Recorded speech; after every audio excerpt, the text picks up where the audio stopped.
Good morning, investors and traders. This is Naeem Azam live from London. In today's market, we are going to look at the opportunities where they are, whether we are speaking of the commodities or whether we are looking at the stock market. And today is also the US presidential election day. And that means by tomorrow, we are going to see perhaps another US president taking in command, whether who that is going to be Donald Trump, and what does that really mean in terms of a stock market, and what if Joe Biden becomes the president and what it means for the market. That is what we'll be discussing in this particular video. My name is Naeem Azam. I come with a wealth of over 10 years of experience, trading experience, where I have worked as a hedge fund trader for Bank of New York Mellon, as a Bank of America in equity trading, and currently I work as a chief market analyst at Evertrade. Now, what we are looking at in terms of the European markets is another leg to the upside, another move to the upside. Why? Because investors and traders are very much optimistic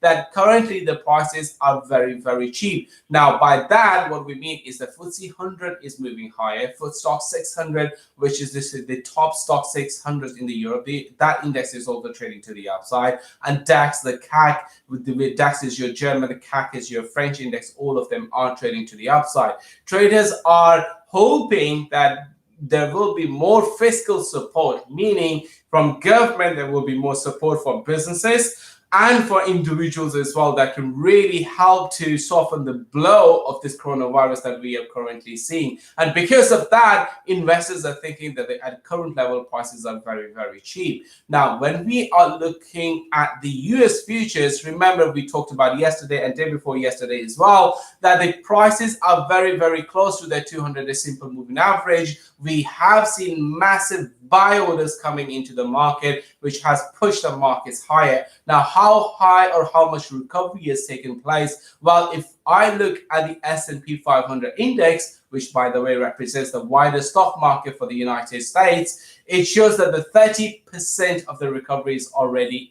in place, meaning investors are very, very active in bagging some bargains that are out there.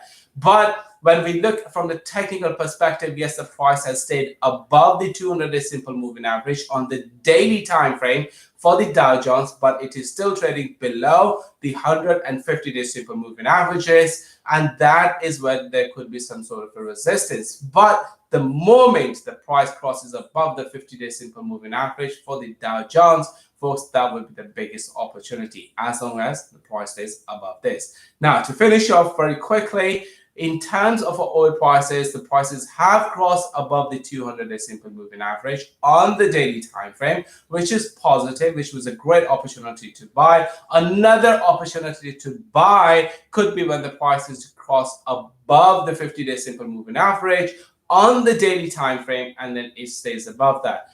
Otherwise, if price fails to break above the 50-day simple moving average, folks, it is highly likely that crude oil price will continue its journey to the downside, and the 5-month low will change into a 6-month to 7-month, and then we'll be looking for the prices to move all the way to $30. That's all for today, and I'll see you guys next time.